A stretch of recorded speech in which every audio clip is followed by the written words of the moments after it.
Il n'a jamais su aimer à moitié. Billy Bob Thornton a toujours eu cette manière brutale et tendre de se livrer, puis de disparaître, comme s'il craignait sa propre intensité. Aujourd'hui, à 70 ans, il parle d'Angelina Jolie avec une précision étonnamment douce.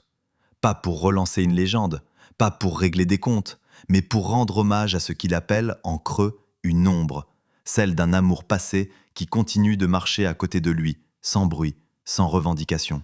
Billy Bob Thornton et Angelina Jolie.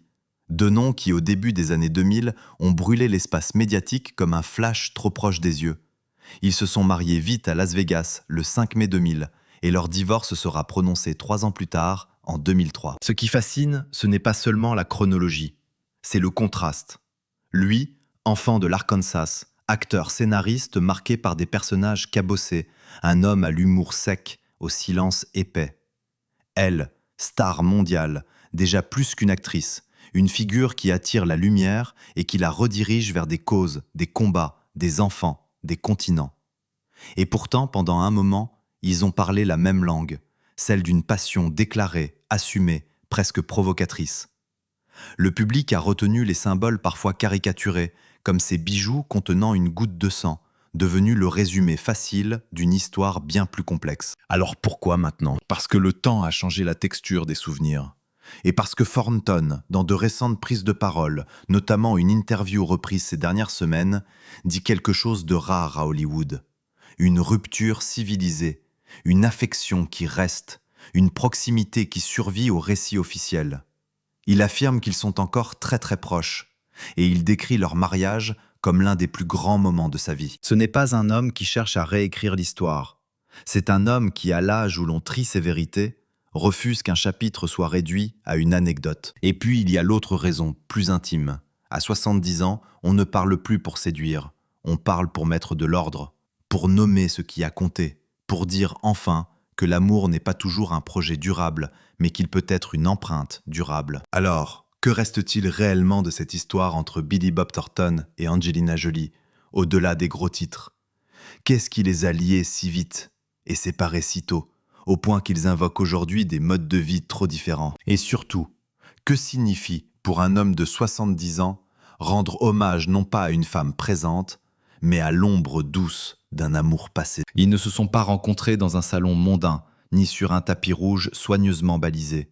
Leur point de départ, c'est un plateau de cinéma, en 1999, sur Pushing-Tin, un film où l'on parle de contrôle, de tension, de voix dans les casques, et d'hommes qui, justement, perdent le contrôle. À ce moment-là, Billy Bob Thornton est déjà un acteur respecté, auréolé de cette réputation d'homme imprévisible, drôle, parfois sombre, avec une forme de pudeur agressive. Il a ce talent rare, il peut parler beaucoup, très vite, puis se refermer en une seconde. Angelina Jolie, elle, est en train de changer de dimension. Elle n'est pas encore l'icône planétaire qu'elle deviendra, mais elle est déjà un événement. Une présence qui aimante les regards, une actrice capable d'être vulnérable et tranchante dans la même phrase, comme si la douleur avait appris à jouer avant elle. Sur ce plateau, ils jouent un couple, et c'est presque une ironie. Les caméras enregistrent une fiction sur la fidélité, le désir, l'orage intérieur, pendant que, hors champ, quelque chose de très réel se met à prendre forme. Plusieurs récits rétrospectifs, repris ces dernières années, rappellent que lors de leur première rencontre, ils ne sont pas disponibles au sens romanesque du terme. Ils ont chacun leur vie, leurs attaches, leurs complications. Mais ce genre de détails, dans les histoires qui basculent, ne joue pas toujours le rôle qu'on imagine. Parce que la rencontre, la vraie, ne demande pas un calendrier parfait. Elle demande un point de friction. Une conversation qui mord un peu plus que prévu. Une évidence qui dérange. Ce qui frappe, quand on observe ces deux trajectoires, c'est qu'ils se reconnaissent probablement dans le même excès, le besoin d'absolu. Thornton a souvent été décrit comme quelqu'un de peu mondain, presque anti-système dans sa manière de vivre, et lui-même a parlé plus tard d'un tempérament très casanier, presque phobique des foules, à l'opposé d'une vie tournée vers le monde. Angelina Jolie, elle, est une actrice qui déjà n'a pas peur de la radicalité. Elle ne suggère pas, elle affirme. Elle ne contourne pas, elle traverse. Alors, sur un plateau comme celui-là, ce n'est pas seulement une alchimie romantique qui peut naître, c'est aussi une alliance de tempéraments, deux solitudes qui, l'espace d'un tournage, trouvent une forme d'accord. Et très vite, la presse, le public, le mythe, tout s'emballe. Les années 2000 arrivent avec leurs récits de célébrités consommés comme des épisodes, et Angelina Jolie et Billy Bob Thornton deviennent une histoire à images, une histoire à symboles. La fameuse anecdote des colliers contenant du sang, par exemple, finit par résumer de façon caricaturale ce qui, au fond, était présenté par eux comme un geste intime, presque enfantin. Thornton expliquera bien plus tard qu'il s'agissait de petits loquettes avec une simple goutte, pas de fiole dramatique, comme l'imaginaire collectif l'a fantasmé. C'est là que le regard reportage devient essentiel. Ce détail n'est pas seulement une excentricité, c'est un indice. Celui d'un couple qui vit à une vitesse que le reste du monde ne peut pas suivre. Un couple qui refuse la tiédeur, parce que la tiédeur ressemble trop à l'indifférence. Et dans leur logique, quand on est séparé, on invente des preuves de présence. Quand on s'aime, on le montre, même si cela choque, même si cela fait rire. Puis vient Las Vegas, le 5 mai 2000. Un mariage rapide, spectaculaire dans sa simplicité même, comme si, après la rencontre, ils avaient voulu sceller la chose avant que le monde ne la déforme. Des sources de presse de l'époque confirment ce mariage à cette date, dans cette ville, qui est devenu presque un symbole de l'instantané chez les célébrités. Mais en réalité, la rencontre ne s'arrête pas au jour du mariage. Elle continue ensuite, jour après jour, au contact du réel. Et déjà, quelque chose se dessine. 2 manières d'habiter la vie, 2 manières de supporter l'attention, 2 manières d'aimer. Plus de 20 ans après, Thornton dira qu'ils sont restés très, très proches amis et évoquera une séparation civilisée, précisément parce qu'ils refusent de transformer leur histoire en guerre. Et à cet instant, on comprend mieux la rencontre.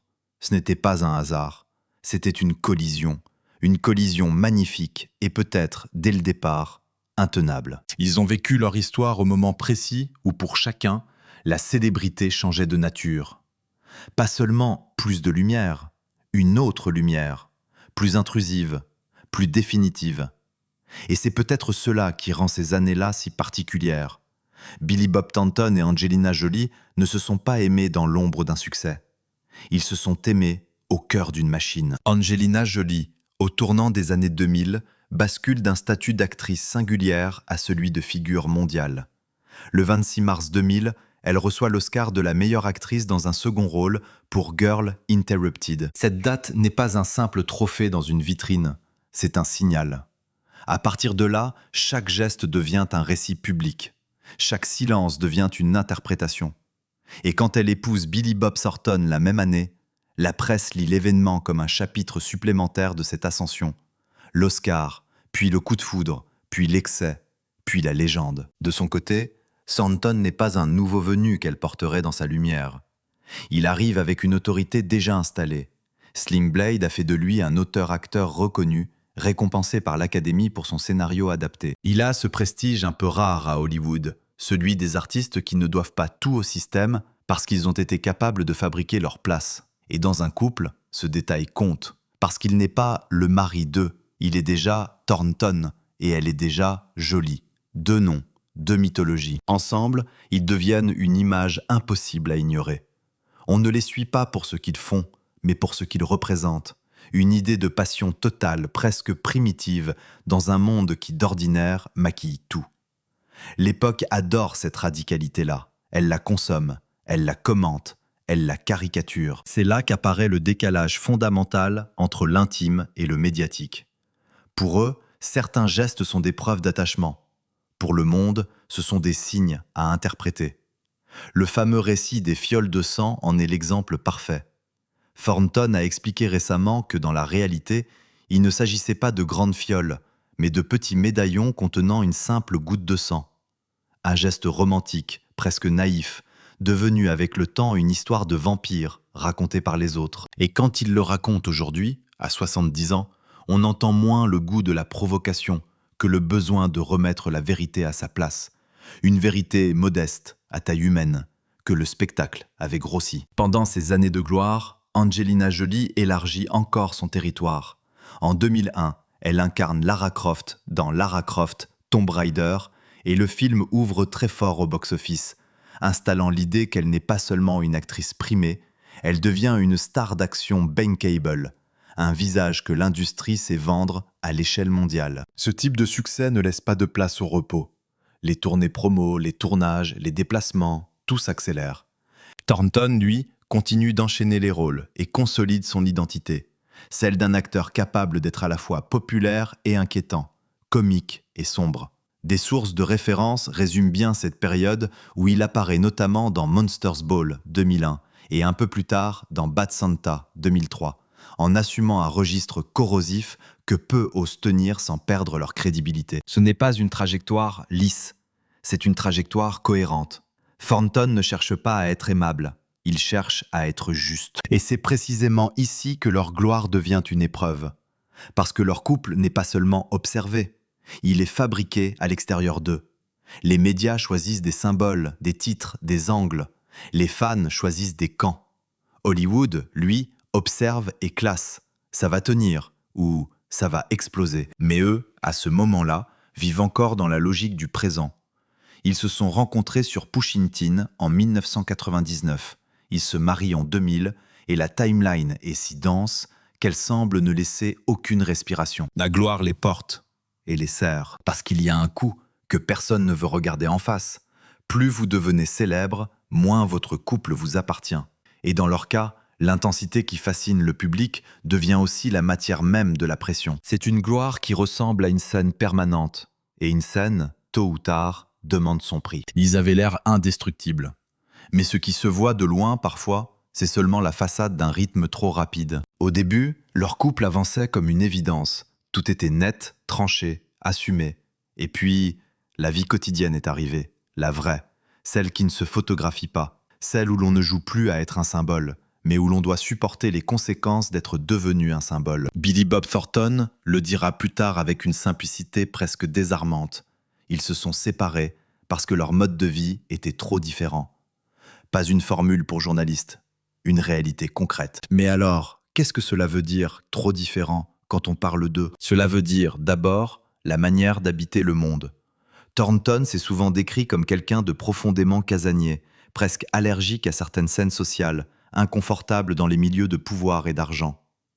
Et au même moment, Angelina Jolie commençait à élargir son horizon, à se projeter au-delà de Hollywood, vers une vie où l'on prend des avions, où l'on se déplace, où l'on rencontre des institutions, des ONG, des zones de crise, des visages que la célébrité ne protège pas. Pour un couple, cela n'a rien d'abstrait. Cela veut dire, l'un se recharge en restant chez lui, l'autre se sent vivre en allant vers l'extérieur. Cela veut dire, l'un supporte la lumière à petite dose, l'autre est devenu une lumière qui doit circuler. Cela veut dire, l'un aime la stabilité comme une condition de survie, l'autre commence à aimer le mouvement comme une mission. Pourtant, on pourrait croire que l'amour suffit à gommer ces différences. Surtout quand l'amour, au départ, ressemble à une promesse totale. Mais une promesse totale est aussi une pression totale. Ce soir-là, et dans ce genre d'histoire, il y a toujours un soir-là, même s'il n'a pas de date officielle. Ils ont dû comprendre que leur lien était en train d'être dévoré par quelque chose de plus grand qu'eux, le récit public. L'attention permanente, l'impression d'être observé jusque dans les détails les plus intimes, la nécessité d'expliquer ce qui devrait simplement être vécu. Thornton a reconnu que la fascination médiatique autour d'eux avait ajouté de la tension. Et là, un mécanisme classique se met en place. On se met à protéger l'autre en se protégeant soi-même. On se met à simplifier les conversations. On commence à éviter certains sujets. On croit qu'on préserve le couple, alors qu'on installe la distance. Mais alors, la distance, comment se crée-t-elle chez deux personnes aussi fusionnelles? Souvent, par l'accumulation de petites fractures. Angelina Jolie, à cette période, est en pleine accélération professionnelle. Chaque projet élargit son exposition. Chaque apparition crée un nouvel angle médiatique. Thornton, lui, garde un rapport plus rugueux à la célébrité. Moins gestion, moins stratégie, plus instinctif. Et quand deux rythmes n'ont plus la même cadence, même un amour sincère finit par se heurter à l'organisation du réel. Il y a aussi l'autre fissure, la manière de se raconter. Le monde attend d'eux des gestes grandioses, des signes, des provocations. Et eux, peut-être, commencent à sentir qu'ils ne sont plus libres de vivre normalement. Le symbole des colliers, cette histoire de petites gouttes de sang dans des médaillons que Thornton a recontextualisé récemment, devient rétrospectivement un indice de leur époque. Ils cherchaient des preuves de présence quand la vie les séparait. Et ces preuves, le monde les a transformées en spectacle. C'est cruel, d'une certaine manière. Ce qui devait être intime devient une caricature. Ce qui devait être un lien devient une rumeur. Et dans le couple, cela laisse des traces. Parce que, même si l'on rit en public, il y a un moment où l'on se demande « est-ce qu'on est encore nous ou est-ce qu'on est ce qu'ils disent de nous ?» Puis, sans explosion visible, la fissure devient une ligne. Ils parlent encore, ils se respectent, ils continuent même, dans les années qui suivront, à évoquer une séparation civilisée. Mais la mécanique est enclenchée. L'intensité qui les a réunis ne suffit plus à compenser l'écart de trajectoire. Et c'est là que l'on comprend quelque chose de très humain derrière la mythologie. L'amour peut être immense, et malgré tout ne pas être compatible avec la vie qui arrive. Ce qui fait le plus mal dans certaines ruptures, ce n'est pas la scène finale. C'est l'instant où l'on comprend que l'on ne parle plus la même langue, alors même qu'on s'aime encore. Chez Billy Bob Thornton et Angelina Jolie, la crise n'a pas pris la forme d'un scandale public permanent. Elle a pris la forme d'un retrait, d'un glissement. Comme si, au lieu d'exploser, leur histoire s'était mise à se taire. À l'extérieur, le monde continue de projeter des images, un couple hors norme, une passion spectaculaire, des symboles qui se commentent comme des titres.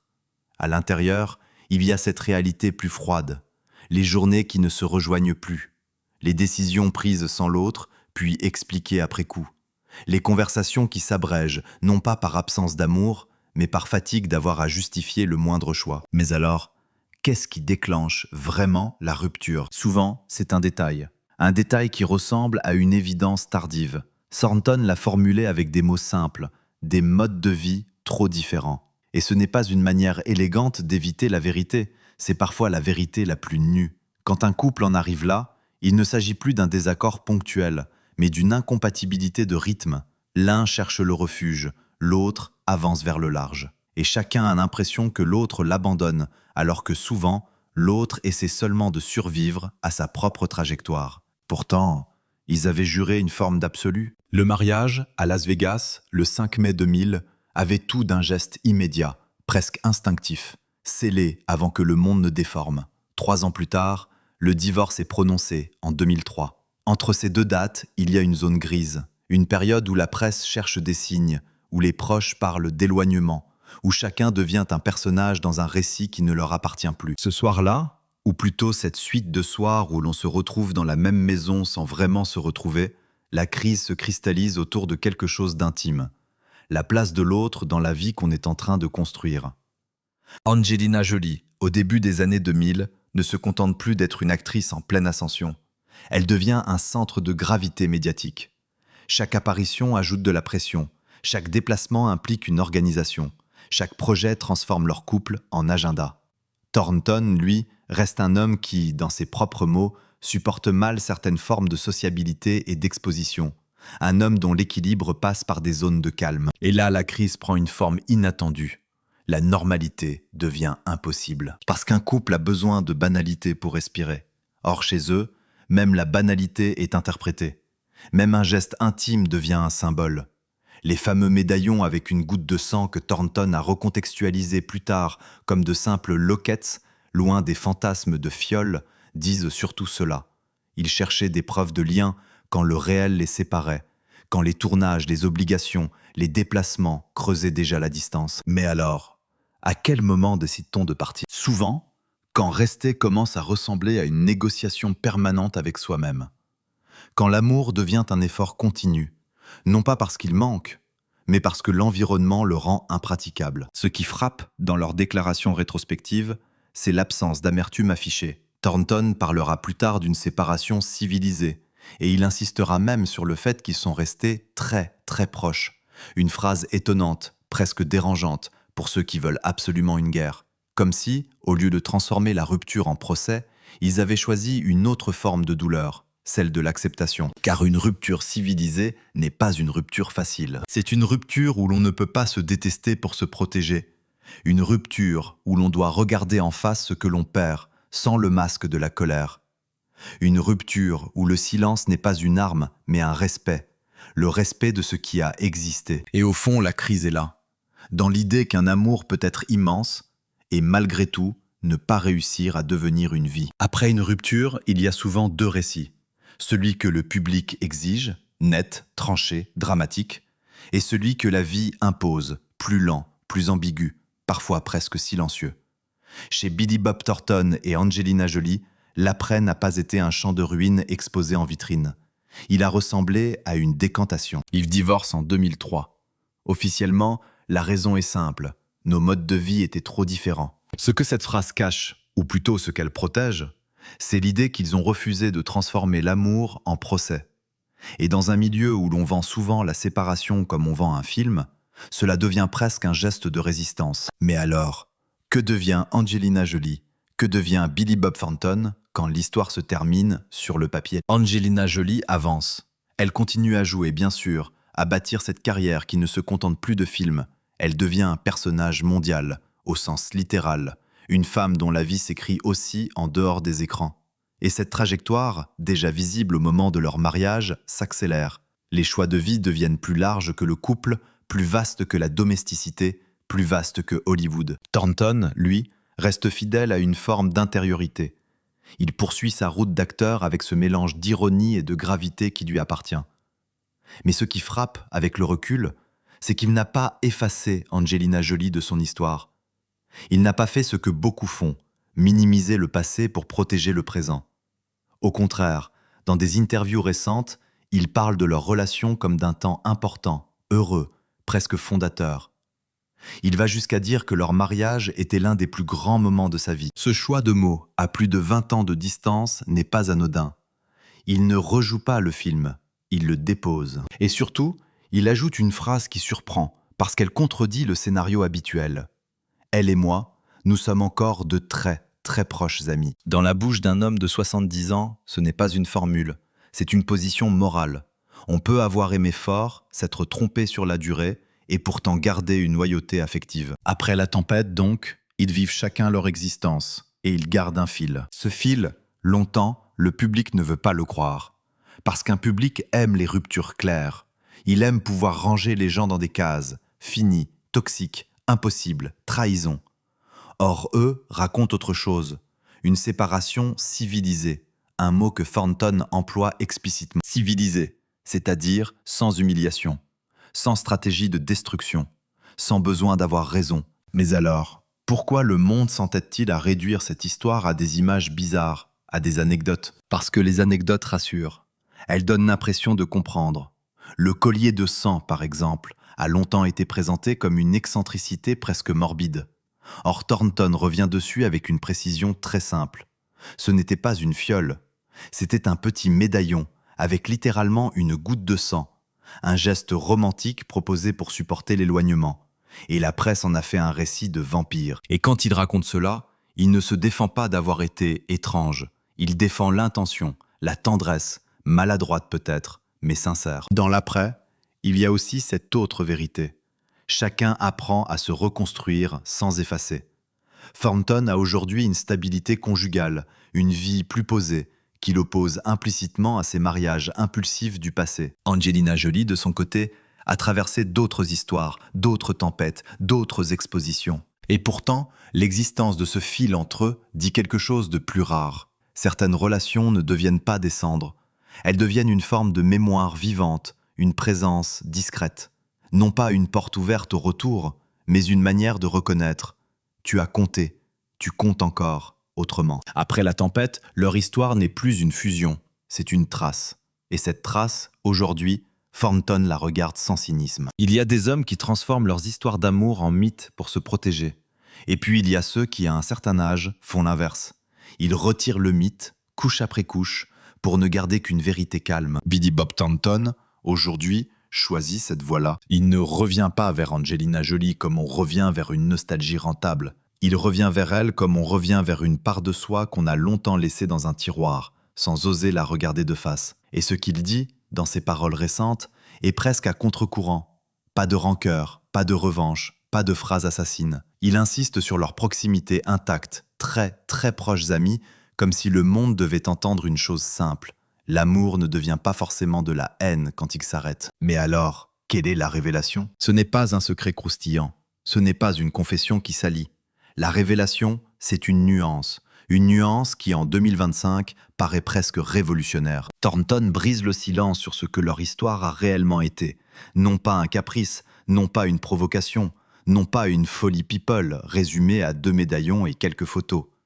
Il la replace dans une zone plus humaine, celle d'un homme qui a connu l'intensité, la fragilité, et qui reconnaît que cette relation fut l'un des plus grands moments de sa vie. Il faut écouter ce que cela implique. Dire cela à 70 ans, ce n'est pas flatter une mémoire. C'est accepter d'avoir été vulnérable. C'est accepter que certains instants vous façonnent plus que vos succès. Et surtout, c'est refuser le récit simplificateur selon lequel, si ça n'a pas duré, ça ne valait rien. Puis il y a cette seconde révélation, plus intime encore. Il raconte enfin le décalage, sans le dramatiser. Des modes de vie trop différents, dit-il. Et dans cette formule, on entend autre chose que la politesse. On entend la maturité d'un homme qui ne cherche pas un coupable. Il ne dit pas « elle m'a quitté », il ne dit pas « j'ai fui », il dit « nous n'avions pas la même façon de vivre ». Et cela dans un monde qui adore les procès, c'est un aveu rare. Parfois, personne n'a tort. Et pourtant, on se perd. Mais alors, pourquoi parler maintenant? Et pourquoi parler de cette ombre douce? Parce qu'avec le temps, l'ombre cesse d'être une menace. Elle devient un repère. Quand Thornton évoque aujourd'hui l'histoire des fameux médaillons, cette goutte de sang qui a alimenté tant de fantasmes, il ne se contente pas de corriger une rumeur. Il corrige une époque. Il explique que ce n'était pas une mise en scène macabre, mais un geste minuscule, presque enfantin, pensé pour l'éloignement. Et c'est là, exactement, que sa voix se fait plus grave. Il laisse entendre que le monde n'a pas compris la tendresse parce qu'il cherchait du sensationnel. Il laisse entendre que leur amour a été traduit dans une langue qui n'était pas la leur. Ce qu'il révèle au fond, c'est ceci. Leur relation a été victime d'un malentendu collectif. Le public a vu la provocation, lui parle d'attachement. Le public a vu l'excès, lui parle de besoin de lien. Le public a vu une histoire courte, lui parle d'une histoire fondatrice. Et puis il y a une troisième révélation, la plus silencieuse. Il reconnaît implicitement qu'il n'a pas su ou pas pu suivre l'élan de vie d'Angelina Jolie. Pas parce qu'il ne l'aimait pas, parce que son propre équilibre n'allait pas dans cette direction. Quand il décrit leur séparation comme civilisée, il ne la romantise pas. Il admet que la douleur a existé, mais qu'ils ont refusé de l'utiliser comme arme. Dans une révélation, il y a souvent une phrase qui résume tout. Ici, ce serait presque celle-là, sous-entendue. Je ne veux pas que notre histoire soit racontée comme une caricature. Il ne dit pas exactement ces mots, mais il en construit l'idée, morceau par morceau, interview après interview, comme on reconstruit une vérité en retirant le bruit. Et c'est là que l'hommage prend sens. L'ombre douce, ce n'est pas une nostalgie, c'est une présence intérieure, une manière de dire ce qui a été vrai reste vrai, même si la vie a pris une autre route. Il y a des amours qui s'éteignent en laissant de la cendre. Et il y a des amours qui s'éloignent en laissant une lumière discrète, presque gênante, parce qu'elle ne rentre pas dans les catégories habituelles. Entre Billy Bob Thornton et Angelina Jolie, le monde a longtemps voulu une morale. Le couple extravagant, la passion trop forte, la rupture logique. Une histoire rangée dans un tiroir années 2000, étiquetée, commentée, digérée. Sauf que les histoires humaines ne se laissent pas digérer aussi facilement. Elles restent, quelque part, dans le langage. Dans une phrase prononcée 20 ans plus tard, dans un ton, une hésitation, un choix de mots. À 70 ans, Thornton ne parle pas d'elle pour faire le malin. Il parle d'elle comme on parle d'un moment où l'on a été entier. Et peut-être qu'au fond, son hommage n'est pas dirigé uniquement vers Angelina Jolie. Il est dirigé vers ce qu'ils ont été, deux êtres incapables de tricher avec leurs propres besoins, deux êtres qui se sont aimés sans savoir traduire cet amour dans une vie durable. Parce qu'il faut le dire, ce n'est pas rare. Ce qui est rare, en revanche, c'est de l'assumer sans violence. Dans sa manière de raconter, il n'y a pas de tribunal, pas de victime et pas de coupable. Il n'essaie pas de gagner l'histoire, il essaie de la respecter, et cela change tout. Car lorsqu'on retire la dramaturgie, il reste une vérité simple. Ils se sont rencontrés au bon moment, mais pas forcément au bon rythme. Ils se sont trouvés avec intensité, mais l'intensité n'est pas une architecture, elle est un feu. Et un feu, si l'on ne peut pas le contenir, finit par brûler ce qu'il voulait protéger. Angelina Jolie, de son côté, a poursuivi une trajectoire qui dépasse largement le cadre d'un couple.